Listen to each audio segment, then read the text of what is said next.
안녕하세요. 동포세계 김용필입니다. 네, 저 긴급하게 이 코로나19 관련 소식을 여러분들에게 전해드려야 될 것 같습니다. 지금 서울 구로구 이 지역에서 특히 요양시설을 포함해서 이 코로나19 확진자가 좀 많이 늘어나고 있어서요. 이 참 중국 동포들이 집중 많이 거주하고 있는 지역이라 상당히 이 방역과 이런 생활 안전 수칙을 철저히 지켜야 되는 그런 상황이 아닌가 생각이 듭니다.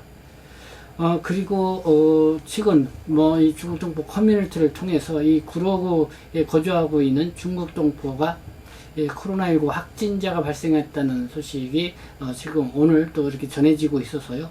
비상한 관심을 끌고 있습니다. 지금 새해 연휴가 지났죠. 오늘 1월 4일인데요. 그래서 잠시 이 주춤했던 국내 코로나19 신규 확진자 수가 4일 다시 1000명대로 넘어섰습니다. 그래서 정점을 완만하게 지나가고 있는 중이라는 방역당국의 판단과는 달리 이 코로나19 확산세가 여전한 것으로 나타나고 있는데요.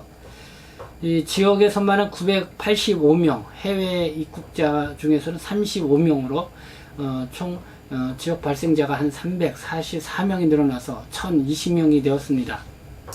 그래서 한국 언론이 일제히 이 증가세가 꺾인 게 아니다. 이 코로나19 신규 확진자가 이 1000명대를 돌파 또 다시 했다. 그러면서 이 비상이 걸린 상황입니다. 이런 가운데 제가 앞서 말씀드린 것처럼 이 중국 동포 집거지인 구로구에서 이 중국 동포 확진자가 또 발생을 해서 한바탕 큰 소동을 일으켰다는 이야기를 여러분들에게 전해드리고자 합니다. 이 방역에 철저히 해야 한다는 목소리가 절로 나오고 있는 그런 상황인데요.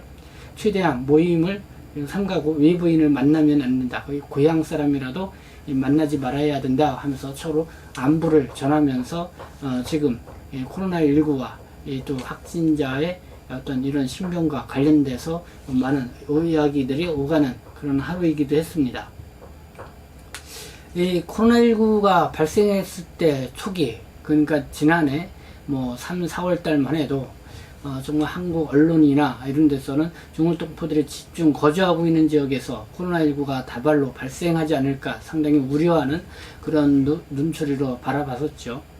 그러나 놀랍게도 이 중국 동포 사이에서는 이 코로나19 확진자가 발생하지가 않았습니다. 그래서 동포들도 상당히 놀라기도 했고요. 그로 인해서 이 중국 동포의 또 이미지를 한껏 또 높이는 그런 계기가 됐던 것으로 좀 저는 기억이 되고 있습니다. 근데 지금 이번에 코로나19 이 또 제3차 대유행을 거치고 있는 상황이었어요. 지금 그때의 초기와는 또 다른 상당히 많은 확진자가 발생을 하고 있기 때문에 이 중국 동포들을 다시 한 번 더 이 방역에 허리띠를 바짝 조마매고 각별히 주의를 해야 될 것 같습니다. 이번에 코로나19의 확진 판결을 받았다고 알려진 이 중국 동포는 50대 초반 남성이고요. 이 확진 판결 전까지만 해도 이 고향 사람 모임, 또 장례식장, 마작 게임방 등 여러 모임에도 참가했던 것으로 알려지고 있습니다. 그래서 이 확진자와 접촉 경험이 있었던 분들이 대부분 고향 분들이나 또 학교 동창들인데요. 이 코로나19 검사를 또 일제히 받았다고 합니다. 그러나 다행히도 이 추가 확진자는 나오지 않은 것으로 알려지고 있는데요. 앞서 그렇지만은 현재 제3차 대유행을 맞고 있는 이 시기이다 보니까 우리 동포분들 결코 방심하지 말고 이 코로나19 방역에 끝까지 최선을 다했으면 좋겠습니다. 지금 그 정부 언론에 발표된 걸 보니까요, 요양병원에서 일하시는 분들 각별히 주의를 하셔야 될 것 같습니다.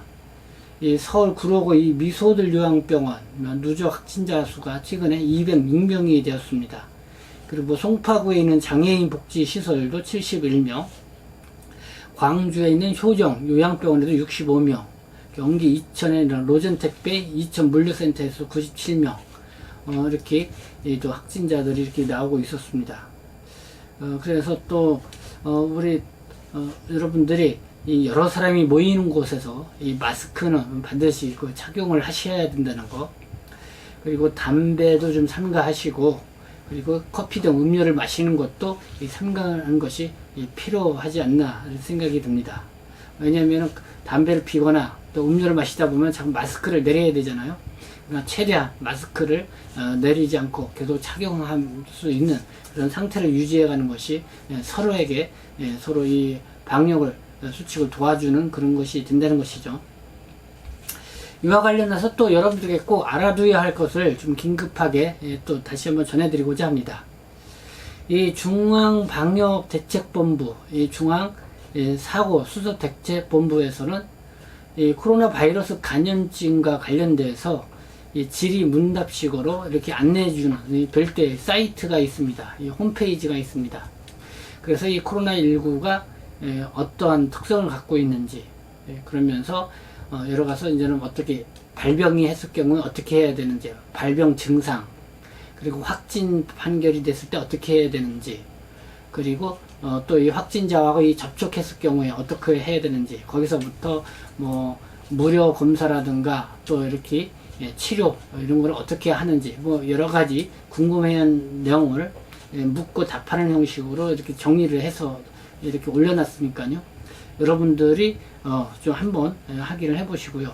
그래서 그와 관련된 거는 저희 유튜브 방송의 하단에 주소 링크를 해놨으니까요. 거기에 클릭해서 꼭 들어가셔서 한 번쯤은 읽어봐 주셨으면 좋겠습니다. 근데 이제 좀 몇 가지만 여러분들에게 이렇게 그 내용을 더 알려드리도록 하겠습니다. 이 코로나19 검사, 이 무료 검사가 오늘 1월 17일까지 2주 더 연장이 되었다는 소식, 여러분들이 언론을 통해서도 들으셨을 겁니다. 지난 12월 14일부터 이 무료 검사를 좀 실시를 하고 있는데요. 이번에는 이 비수도권 지역까지 확대를 해서 이 무료 검사를 2주 더 실시한다는 것이고요. 그리고 이 코로나19로 확진이 되면은 어떻게 되냐, 이 치료비를 걱정하시는 분들도 있습니다. 이 감염병의 예방 및 관리에 관한 법률에 의해서 이 국가 및 지자체에서 이 부담을 하는 것이 원칙이라고 합니다. 그래서 담당이 또 지자체의 이 지시사항을 어기는 경우, 그런 경우는 격리 입원 치료비 지원이 좀 제한이 된다. 이 정도는 알아두시면 좋을 것 같고요. 내 주변에 아는 사람이 코로나19 확진이 판결이 됐는데 그러면 어떻게 되냐? 그래서 혹시 여러분들이 2주 전이라도 이 접촉한 경험이 있다 생각하면 그거로 바로 인지한 순간 격리로 들어가셔야 됩니다. 자가격리로 들어가셔야 되고요. 그리고 격리는 14일 동안 하게 되죠. 그리고 이제는 그 동선을 파악을 해서 시도지사나 시장, 군수, 구청장 명의로 통보를 받을 수가 있습니다. 그러면 그 지침에 따라서 여러분들이 격리 생활을 하셔야 됩니다. 그리고 이제 그 통보가 오면은 여러분들을 관리해주는 1대1 상담자가 배정받게 되고요. 그리고 매일 이해시 이렇게 전화로 상태를 확인을 하게 됩니다. 그래서 여러분들 요 정도는 기본적으로 알아두시면 좋을 것 같습니다. 그래도 뭐 오늘 그 뉴스를 보니까요, 질병관리청에서 2월 달이면은 코로나19 백신이 좀 일부 들어오게 되고 곧바로 또 접종에 이제 들어갈 예정이다, 이렇게 또 발표를 했습니다.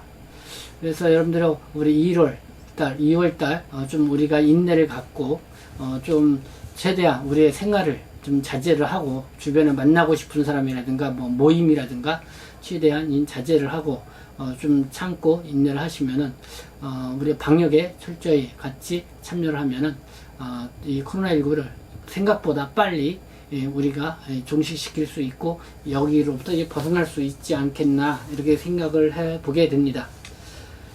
네, 오늘 또 이렇게 중국 동포 중에서 또 코로나19 확진자가 발생했다는 그런 소식을 접하게 돼서 긴급하게 여러분들에게 코로나19와 관련돼서 소식을 전했습니다. 네, 우리 끝까지 좀 인내하고 코로나19 방역에 다 같이 협조합시다. 네, 지금까지 시청해 주셔서 감사합니다. 저는 동포세계신문 대표 변축장 김용필이었습니다.